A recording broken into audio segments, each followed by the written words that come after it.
Enrique Uyuné, soy de Colombia, departamento del Cauca, pueblo Misak, indígena del suroccidente.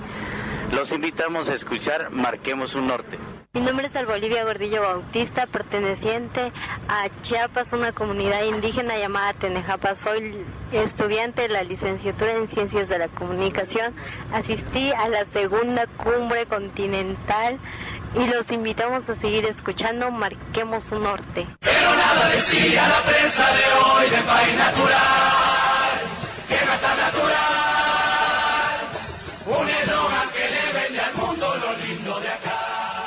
La gente se junta, se agrupa, la gente se junta, se organiza, se agrupa, exige, quiere decidir, se junta, se organiza, se agrupa. Transgénico, transgenicía contaminado, agua del cisne contaminado, cebollatín contaminado, especial Uruguay natural, matanza, Uruguay natural, abusiva, inmoral, Uruguay natural, natural, de las organizaciones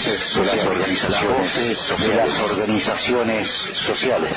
Y que casi sin quererlo y sin control, nos hundimos en la modernización. Glu, glu, glu, glu, glu, glu, glu, glu, glu,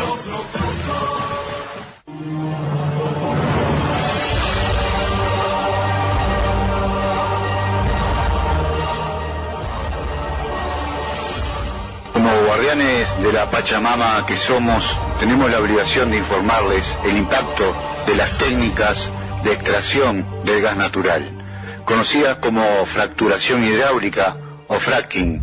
Tomamos tramos del audio de una documental, Las trampas del gas. Es una producción del Laboratorio Audiovisual de Documentalismo Investigación de la Escuela de Biología y Filosofía de la UCR, Costa Rica. Esto fue realizado en marzo de 2012. Escuchen con atención el destrozo y la contaminación que se hace para poder extraer el gas natural.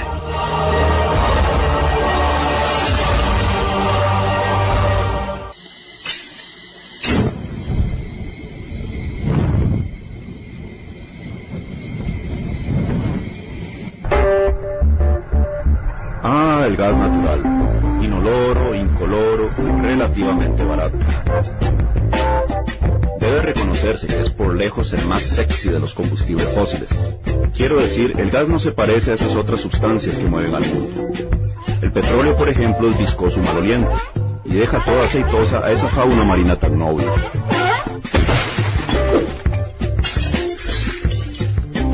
El carbón, ni hablar, no solo carece por completo de glamour, sino que por cantidad de emisiones es el mayor responsable de que se esté rostizando el planeta. En comparación, el gas parece ser una sustancia celestial. Pero por lejos, la mayor ventaja que tiene es que, como su nombre lo indica, el gas natural es natural. Aunque, claro, si lo pensamos bien, el petróleo y el carbón también son naturales. Y de hecho el gas constituye un poderoso agente para producir efecto invernadero. Pero bueno, ¿qué importa? Lo que cuenta es que el gas pareciera ser algo así como el menos malo de los hidrocarburos.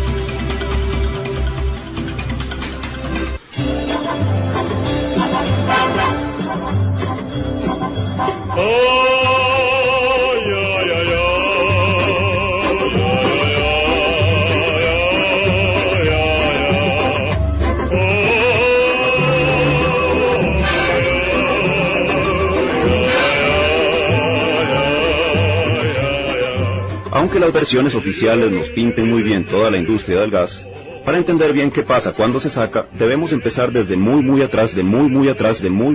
Todo comenzó en la época geológica conocida como el Plioceno, hace 4 millones de años.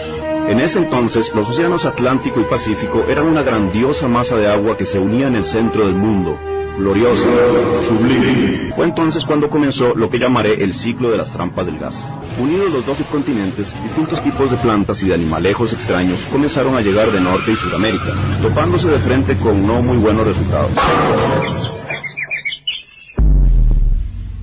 Al ser un combustible fósil como el petróleo, el gas natural se formó a partir de restos de microorganismos y de animales y vegetales que terminaron en el fondo de océanos y lagos. La generación del gas provino ya sea del calor y la presión del interior de la Tierra al que fueron sometidos paulatinamente estos restos, o bien de que en las profundidades de esas lagunas no había nada de oxígeno, que es justo a donde les gusta salir a cenar a un tipo de bacterias que digieren la masa orgánica y liberan como resultado gas metano, que es el principal constituyente del gas natural. Cualquiera que fuera el caso, sobre esa capa de material animal y vegetal se fueron acumulando sedimentos, y al pasar los años, las fuerzas geológicas estrujaron los diversos estratos de tierra, formando pliegues arqueados. Por su naturaleza ligera, el gas tendió a ascender a la parte alta de estos arcos, y quedarse atrapado allí bajo una capa de piedra impermeable como si fuera minero chileno, razón por la cual a estas formaciones se las llama trampas de gas. No obstante, reprobarían el examen de bachillerato de ciencias si dijeran que el gas queda en una especie de super burbuja lista para ser vaciada. Lo que ocurre es que se absorbe y acumula entre los poros microscópicos de ciertos tipos de roca como la arenisca, como si fuera una esponja. Pero la pregunta importante sería, ¿es la extracción de gas una actividad armónica con un país de vocación ecologista, o su atractivo no es más que una nueva trampa del gas? Es muy tentador suponer que la extracción del gas es un proceso físico sencillo, como desinflar un balón de fútbol, y que no deja marcas significativas en el medio ambiente. También podríamos pensar que debe ser mucho menos dañino que aquellas monstruosas explosiones y lagunas cianuradas que deja la minería a cielo abierto. Pues bien, resulta que, aunque parezca increíble, la extracción del gas puede ser tan contaminante como las técnicas de la minería de oro a cielo abierto. ¿Cómo es esto posible? La respuesta se encuentra en los estratos de piedra porosa en que se acumula el gas.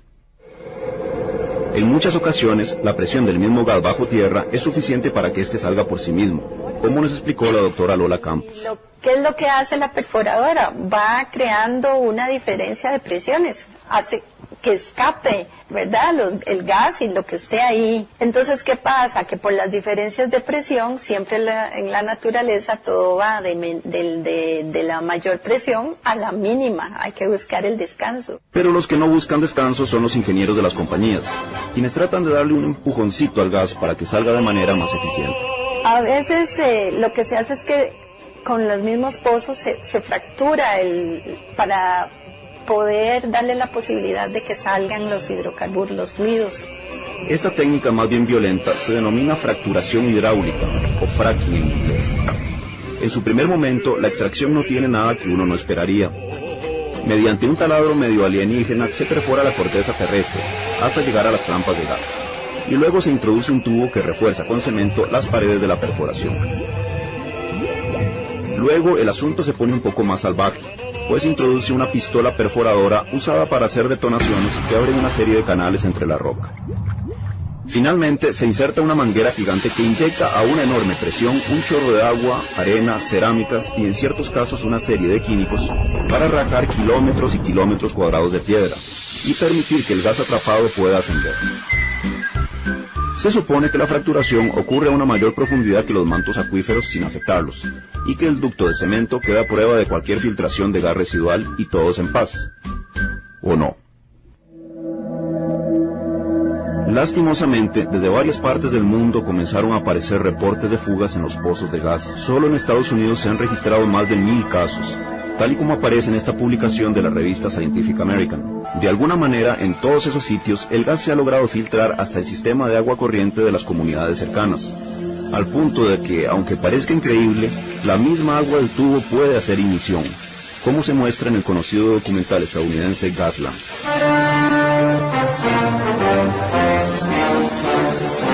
Pero esto no es un caso aislado.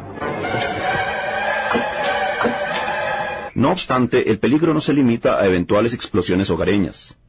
Aparte del metano, que en sí mismo no es muy tóxico, otras sustancias más peligrosas para la salud suelen yacer en las trampas de gas, tal y como el benceno y el sulfuro de hidrógeno, y pueden producir un verdadero envenenamiento cotidiano. Las consecuencias potenciales de todas estas sustancias van desde vómitos y diarrea, ardor de ojos, ronchas, complicaciones respiratorias e intestinales, leucemia, depresión, pérdida del olfato y del gusto, problemas neuronales y delirios alucinatorios.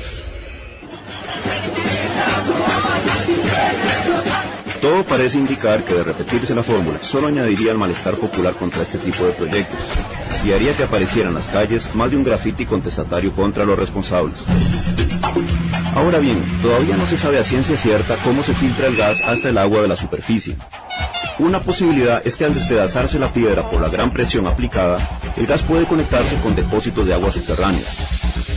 Aún así, lo más probable es que ocurran daños por rompimientos en los ductos de la perforación a la altura de los mantos acuíferos. Estos rompimientos de tubos son bastante comunes. Y de acuerdo con un estudio de la Universidad Estatal de Nueva York, 1 de cada 6 pozos de gas presentará derrames en las próximas décadas. Las cosas empeoran cuando el gas que se extrae no es el gas convencional de rocas porosas y relativamente cercanas a la superficie, sino lo que se llama gas no convencional. Este gas no convencional se da en otro tipo de formaciones, en especial a grandes profundidades y en una piedra llamada esquisto. La fracturación necesaria para este tipo de gas, que suele hacerse horizontalmente, requiere entre 1 y 7 millones de galones de agua por pozo, lo cual podría significar un potencial problema de suministro de agua para las comunidades de la zona. Pero lo más preocupante es que en este caso se inyectan casi 600 químicos, algunos de los cuales se sabe que son tóxicos, como el etilbenceno, conocido cancerígeno, y los éteres de glicol, disolventes industriales que pueden generar deformidades en recién nacidos. Esto junto a muchos otros químicos con nombres polisílabos que no inspiran tampoco mucha confianza. En tanto, otros químicos usados se desconocen por completo, porque se mantienen como un secreto empresarial, algo así como si fuera la fórmula de la Coca-Cola.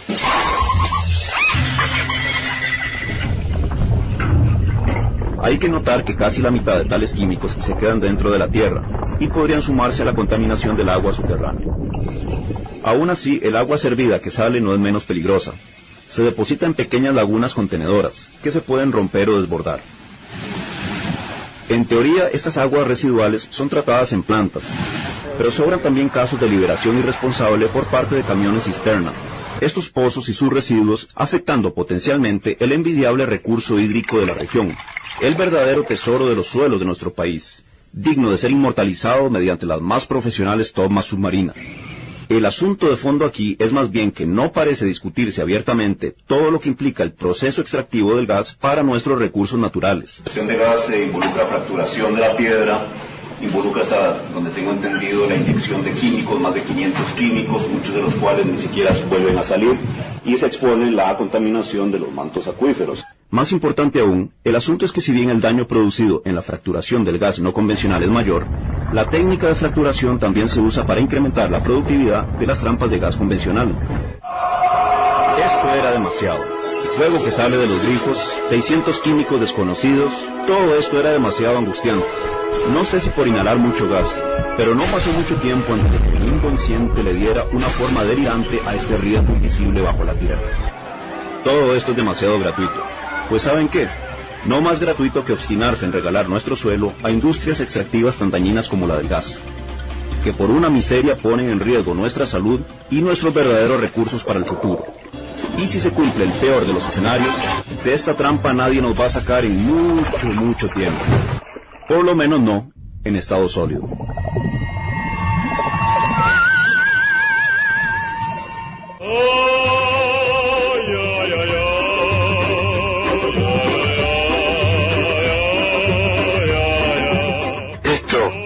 Hacer en el Uruguay natural.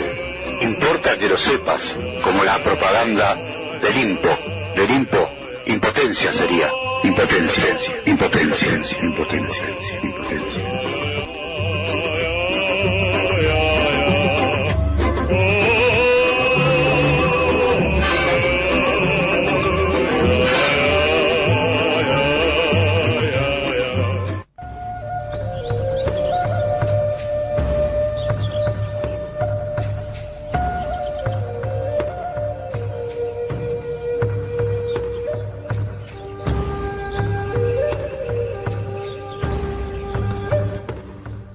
Escuchábamos este informe que estaba hecho también un poco de forma jocosa, pero muy simple de entender, más allá del humor irónico que planteaba, cómo se hace la extracción de este gas y toda la problemática que trae aparejado, y la contaminación y todos los riesgos de las aguas subterráneas, ¿no?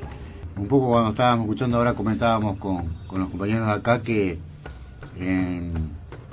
en Pepe Núñez, que antes llamado Pueblo Charrúa, se está perforando y usando estas técnicas de extracción. La empresa, me preguntaba Gabriela, sinceramente no sé qué empresa es. No sé. Sé que es un convenio que se hizo con ANCAP, que lo hizo con varias empresas por tema petróleo y gas. Y bueno, y eso está un poco ahí en la sombra porque no sale en ningún lado, no sale a la luz. Y bueno, tenemos la información que se empezó en ese lugar. El presidente de ANCAP en determinado momento dijo que había grandes esperanzas de encontrar petróleo ahí. Exacto. Pero creo que lo único que habían encontrado era alguna veta de gas. Pero Claro. después realmente es como vos decís, no, quedó medio tapado. Y no Sí, se sí, sí. escuchó Y más. se empezó. Este sistema de la fractura hidráulica se usa para el gas y también para el petróleo. Es una de las formas económicas, más económica y más rápida de extraer, ¿no? Un poco lo que hablábamos en el primer informe del IRSA, que la idea es extraer, sacar los recursos lo más rápido posible y de la forma más barata. Y bueno, eso es un poco la realidad y bueno, saber cómo se hacen las cosas y cuál puede ser lo que puede acontecer con esta forma de extracción. Y bueno, cuando más gente sepa, más resistencia se puede poner en defensa de la tierra y de la vida misma, de la gente del lugar, de mantener nuestra histórica agua potable, que hasta el día de hoy la seguimos tirando por la cisterna, increíblemente.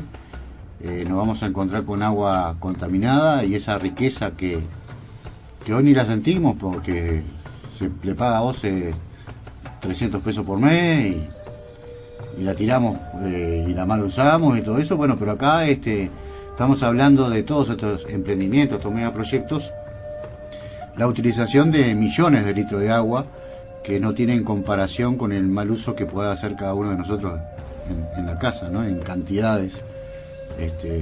Más allá que tenemos que hacer el mejor uso posible, pero la realidad es esa de que un bien tan preciado como el agua potable, que hay lugares en el mundo que no lo tienen, que de repente llegan a tener un vaso, 2 vasos por día, que hacen colas con baldes, se da en muchas partes del mundo eso, que escasea. Y bueno, acá vamos en el mismo camino si no ponemos atención a esta locura extractiva y terminamos con ese bien preciado del agua, ¿no?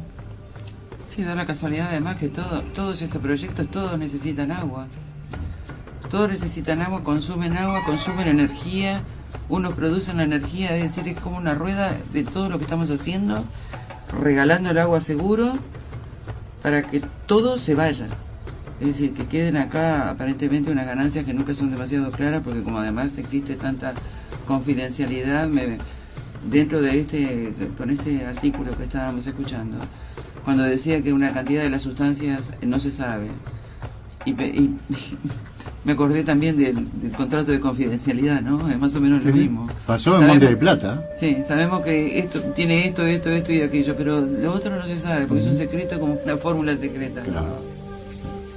Claro, el problema que de esos, creo que son 597 químicos, que ellos hablan casi 600 en el informe, la mitad no vuelve a la superficie. No, pero tengo entendido además que tiene que ser agua limpia. Sí, agua limpia. Para los agua limpia. Sí, productos, ¿no? puede ser agua ya contaminada, no puede ser agua de arroyo, no, tiene que ser agua limpia. Sí. Eso de los agua dulce de la buena. Agua dulce de la buena. Sí. Y quieren hacernos creer que después la devuelven de vuelta, dulce igual. ¿Quién se puede creer? Sí, va a fuentes esas que arman.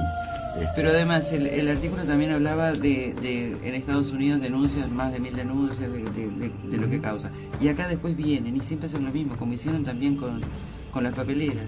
Sí, pero estas que están acá son distintas. Ahora están son las más grandes y mejores del mundo, claro. Son perfeccionadas, da la casualidad, ¿no? Sí. Que son perfeccionadas. En el país de origen están prohibidas, ¿no? No se acepta más. No, pero por eso mismo, por lo perfeccionaron, lo trajeron para esos lugares. Se dañaron ellos y ahora como no quieren que nos dañemos nosotros, la perfeccionaron. Claro. Y nosotros le creemos, ¿no? Eso es lo increíble. Acá otra cosa importante, más allá del ultra consumo del agua potable, del agua dulce, es todos los riesgos de dañar las aguas subterráneas, ¿no? Sí, claro. De contaminar las aguas subterráneas, digo, ya no estamos hablando del gran consumo Porque de agua. en ningún momento dicen que haya seguridad que esos caños que hacen cubiertos de hormigón no se quiebren. 1 de cada 6 en Estados Unidos, en miles de casos, 1 de cada 6 falla. Claro, pero no los de acá porque acá los van a hacer distintos. No, van a ser mejor que Estados Unidos. Van a ser perfeccionados. A veces cuando empezamos a dar información... Sí, uno es un poco pesimista, ¿no? Sí, cuando empezamos a dar esta información, me da ganas de contar un chiste en el medio porque... Realmente, claro, porque es tan patético. Sí, tan patético, parece todo, una película de terror esto, que parece que los contras somos nosotros. Claro. ¿Eh? Contigo lo hemos hablado. Bueno, pero ¿no? Eso es lo que opina mucha gente, lamentablemente, porque sí, eso es lo que dicen los medios comunes en general. Bueno, ¿no? yo estoy de acuerdo en que no se puede estar en contra de todo, pero esto es tan claro, la contaminación, como la van a hacer, la destrucción, como la van a hacer.